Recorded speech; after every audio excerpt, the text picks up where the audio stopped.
Roger! I nod in Miss Amanda's direction. Roger and Fisher both see her, and Fisher's eyes are like huge brown marbles, but I think his surprise is the same as mine. Even those of us who believe in ghosts don't expect to see one in the middle of a twister. I had hoped to see Miss Amanda again, but not this way. I can't talk to her.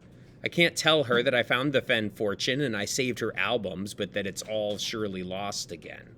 We left it all behind at the golf cart. Miss Amanda moves gracefully like always. Her wide-brimmed hat is tilted slightly on her head as though she's walking in the woods on a clear, still day. Even the power of a tornado is not strong enough to deter a ghost. She's standing in front of me now and bends toward me with her hand out. She wants to give me something. But first she looks intently at my face and then at the swirling mass of wind above the gaping hole in the roof. Naya hugs her trunk more firmly around me, and even through the force of the wind and the gnawing, raging sound of the twister it has become, I can feel the thumping pulse of her rumblings in my head. I see brown earth beneath the blue and white sky. Elephant feet slog through mud and hold up their massive weight like solid tree trunks rooted into the earth. Elephant trunks reach high in the sky, reaching for branches, smelling and touching the wind. The rumbling in the earth and the voice of the wind speak at once, and they speak to each other. And I see myself, looking very much like the pictures Roger has of me when I first came to live with him. It's my same face, my same curly hair. The young woman from Miss Amanda's photo albums, the one in the picture giving Tendai a bath, is holding me. She kisses me on the cheek, and the man who was with us lifts me onto his shoulders, and we're at the African grasslands in this zoo. This zoo. We're visiting Naya, and Naya knows who we are. She knows us all, from the circus, and we're a family. She touches the man and woman with her trunk, smelling them and recognizing them. And suddenly, I remember them too. Not everything, not much, but enough. The feel of his hair in my hands and the smell of her soap as she kissed my cheek. And as I notice again the similarities between the young woman's face and the face of Elle the acrobat, as my past and my place in Naya's life are finally becoming clear to me, the wind roars and pulls harder, threatening to take away everything that I love. Naya makes a trumpeting sound that startles me out of the warm images that are both her memories and mine. Miss Amanda looks between me and Naya and says something that I can't hear. "What?" I yell, but it's swallowed up by the deafening storm. Naya trumpets again, and I believe she's showing me what I need to do. But it's the warmth in Roger's hand and the sight of Fisher wrapped up in Zaire's trunk that opens my mouth. "Get back!" I yell at the wind, staring down the sky above the open roof. Every time I've ever spoken to the wind or it has spoken to me is now like a jolt of electricity through me, and although my voice is no match for the twister's destructive strength, my words have never felt more powerful. "You took one family from me and you're not taking another one! Leave them alone!"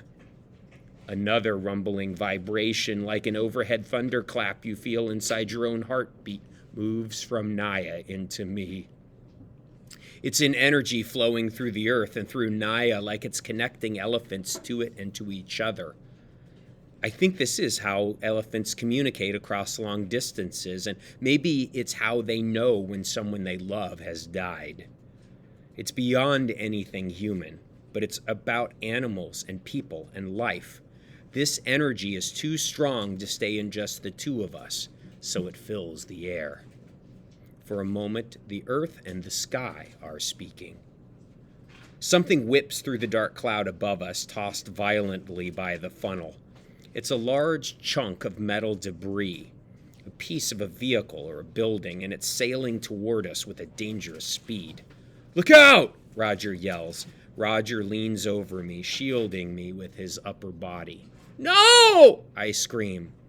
A large chunk of metal flying at Roger's body from a tornado might kill him. Tears squeeze from my eyes, and I hold Roger tight, smelling steam train and aftershave and feeling him breathe. I wait for something awful. But it doesn't come. No painful impact, no crashing blow. And Roger and I are still breathing the same air, huddled together, afraid to move because of the crash that hasn't come. Why hasn't it come? And I realize that the wind's roar is quieting down. It weakens. It retreats, like it's no longer interested in destruction or in me. Debris falls around us and comes to rest as the building creaks and settles. Roger exhales in relief, his breath warm. Fisher, Thomas, and Mr. Bixley stir against the fence nearby. Elephant feet shuffle and trunks drag in the dirt behind us.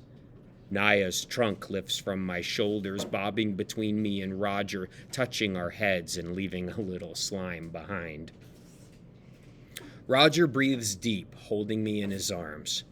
He slowly moves away and sits up. Miss Amanda is still standing directly in front of us, holding Angus Fenn's box in her outstretched arms.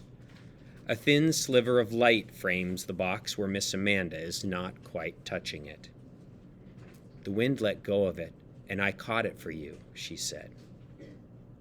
I'm too surprised to answer. I'm surprised that a ghost could catch a metal box hurled through the air by a tornado, but then I suppose I've noticed that Miss Amanda has been able to move the things she touched when she was alive. And who knows the strength of a ghost? Apparently, they can be quite strong. Maybe it helps when the ghost is trying to set things right. Amanda, Roger says, holding his head and wincing. We owe you our lives.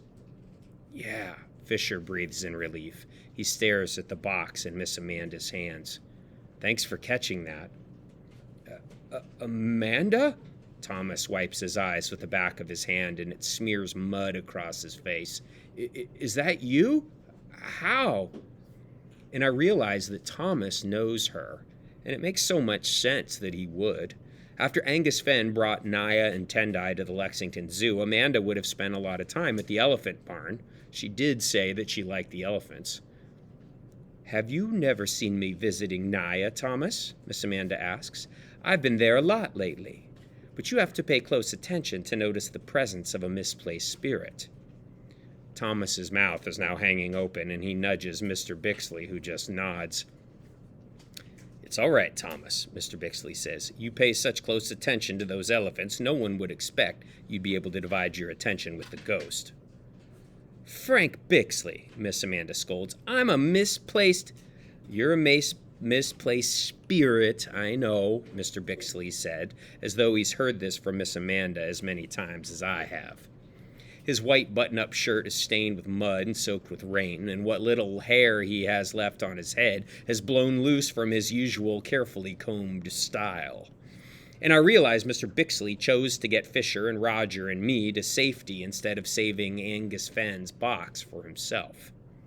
And that thing he said to Thomas about paying attention to the elephants, that was actually kind of nice. Miss Amanda sets Angus Fenn's box in front of me. Her face looks much younger, like in her photos. Well, now, it seems that I had to do the right thing to get my faded memories back, and now I can see it all as clear as a mountain spring. I didn't recognize you that night when I saw you alone with Naya, but maybe misplaced spirits get a boost of intuition. I knew Roger would take good care of you, but with my memories back, I do recognize you now. You know, darling, you were just a little thing when I last saw you at the circus, but now you are the spitting image of your Mama Eden sitting there with Naya. And you've got your daddy's touch with the animals. His name was Russell Palmer. He was one of the keepers. Roger startles beside me, and Fisher gasps in surprise. I'm grateful to Miss Amanda for saying what she did, and my heart fills up fuller than it's ever been, happy to know and not just to wonder that I look like my mom and that I got some of my connection with animals from my dad. I stroke Naya's trunk with my hand. I'm holding the trunk of an elephant who knew my family. You must have understood the clue that I left under the floorboard, she says. You found the train ticket, right? The train ticket was a clue for Miss Amanda? I noticed the date. You put the ticket under the gift shop floor? Well, don't look so surprised. You figured out the treasure was hidden in that train car, didn't you? I rolled up that ticket and shoved it under the floor as soon as I realized I might not remember the gift shop was a train car. I was running out of time. And Roger never noticed me when I tried to get his attention. Once he had you to care for, you were his world. I feel Roger's warmth next to me, and my heart fills up even more. Naya's trunk bobs over my head and shoulders and then stretches long toward Miss Amanda. Miss Amanda moves closer to the fence. The tiny gap between Miss Amanda's hand and Naya's trunk doesn't seem to matter to each of them, and Naya wraps the end of her trunk around that space like she's holding Miss Amanda just a little. Thank you for bringing me Angus Fenn's box, I say. Miss Amanda smiles, and her blue eyes shine in a way that looks both happy and sad. It's the least I could do for his granddaughter. Her words aren't a surprise to me, but it's strange to hear them out loud. They are the very tip of a mountain of things that I've begun to realize. But they are a surprise to everyone else. I can feel Fisher and Roger staring at me, and I look around at Thomas and Mr. Bixley, and Thomas smiles behind all the mud. Angus Fenn, huh? He looks delighted, maybe even relieved. Well, that explains a lot. Mr. Bixley's expression is one I've never seen on his face before. He looks almost lost. What do general managers do when they learn that they can't manage everything? I think maybe I've been a little wrong about Frank Bixley. The way he runs the zoo, the rules, the meetings, and telling everybody what to do. He's always trying to make things right and comply with AZA guidelines, and that means we really want the same things. We want what's best for the animals. Miss Amanda steps slowly away from Naya as if they've said goodbye, and she extends one hand toward me like before. She wants to give me something. I hold out my hand, and she drops her key necklace into my open palm. The key, I whisper. It's yours, she says with a smile. Your mama understood elephants too. I heft the box into my lap and I squeeze its key. The pictures I remember from Miss Amanda's photo albums and the images from Naya match up in my head like color-filling black and white imp drawings.